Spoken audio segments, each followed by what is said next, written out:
सच ही कहा किसी ने।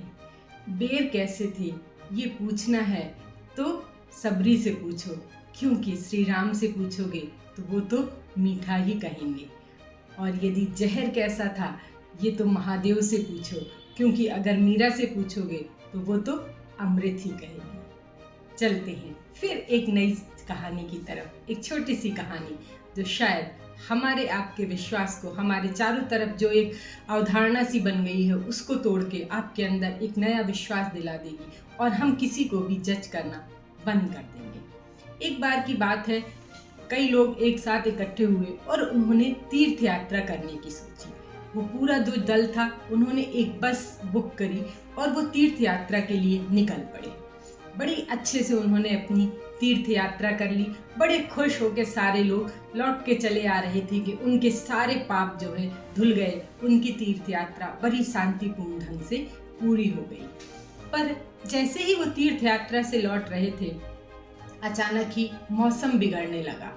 इतना ज़्यादा बिगड़ गया कि बहुत जोरों की बारिश और तेजी तेजी से बिजली चमकने लगी। ये क्या, बिजली तो 3 बार ऐसा हुआ कि बिजली जो थी एक बार बस के आगे, एक बार बस के बगल में और एक बार बिल्कुल बस के पीछे गिरी। बस में बैठे सभी यात्री सहम गए और जो बस वाला था वो भी डर गया। सबके मन में ये विचार था कि क्या हमारे पाप अभी धुले नहीं, हमसे कौन सी ऐसी कमी हो गई कि प्रभु हमें तीर्थ यात्रा से लौटे वक्त ही खत्म करना चाह रहे हैं। किसी की समझ में नहीं आ रहा था कि क्या हो रहा था। तभी जो बस का ड्राइवर था उसने एक सुरक्षित जगह पे बस को खड़ा कर दिया और उसने कहा, देखो हम में से कोई एक ऐसा है जिसके पाप नहीं धुले हैं, जिसके कारण बार बार ऐसी विपत्ति आ रही है और जो है मृत्यु हमारे करीब आ रही है। ऐसा करो, सामने वो पेड़ है जहाँ पे अभी हाल में बिजली गिरी थी, एक एक करके सब लोग जाओ, उस पेड़ को छुओ, प्रणाम करो और वापस आओ। यदि किसी के पाप नहीं धुले होंगे तो वो उस पेड़ के पास जाएगा तो वहाँ बिजली गिरेगी और वो खत्म हो जाएगा। बाकी सभी जो है वो सुरक्षित बच जाएंगे।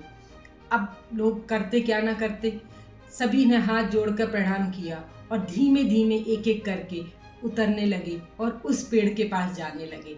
जाते जाते काफ़ी डर भी था उनके मन में। वो उस पेड़ तक जाते, उस पेड़ को छूते, 2 मिनट खड़े करते, प्रणाम करते और फिर जो है वो वापस लौट आते। धीमे धीमे धीमे धीमे बस के सारे यात्री चले गए। एक अकेला व्यक्ति था जो बस में रह गया। वो थोड़ा बुजुर्ग था और लोगों से काफ़ी कमज़ोर था और यहाँ तक कि लोग उसे ज़्यादा तवज्जो नहीं दे रहे थे। सभी ने कहा आके, चलिए अब आप भी जाइए, सब तो होके आ गए, सब सुरक्षित है, क्या मालूम आपके कारण ही इतनी परेशानी आ रही हो। उसने कुछ नहीं कहा, क्योंकि पिछली सीट पे सबसे अकेला बैठा हुआ था। वो चुपचाप वहाँ से उठा और पेड़ की तरफ चल दिया। उसे भी लग रहा था कि शायद उस पेड़ के पास मृत्यु उसका इंतजार कर रही थी। वो गया उस पेड़ के पास, पेड़ को प्रणाम किया और 2 मिनट रुका। बहुत जोरों से बिजली चमकी, कौंधी और इतनी तेज गड़गड़ाहट के साथ बिजली गिरी कि उसे लगा उसकी मृत्यु जो है हो गई। पर ये क्या, जो बिजली थी वो उस पेड़ पे नहीं बल्कि उस बस पे गिरी जिसमें वो बाकी सब यात्री बैठे हुए थे। वो बस अकेला बच गया, बाकी सभी मर गए। जिसे सब जज कर रहे थे कि ये पापी है, इसके कारण ऐसा हो रहा है, वही वह अकेला व्यक्ति था जिसके कारण सब बच रहे थे। जी हाँ, कहानी छोटी थी लेकिन उसने हमें बहुत कुछ बताया। कई बार जीवन में हमें जो कुछ प्राप्त होता है उसका कारण कोई और होता है। शायद उसे हम ना समझ रहे हों, लेकिन उसके कारण से हम बच रहे हों, उसके कारण से हमें सारी खुशियाँ जो हैं वो प्राप्त हो रही हैं। इसलिए जीवन में जज करना बंद कर दीजिए।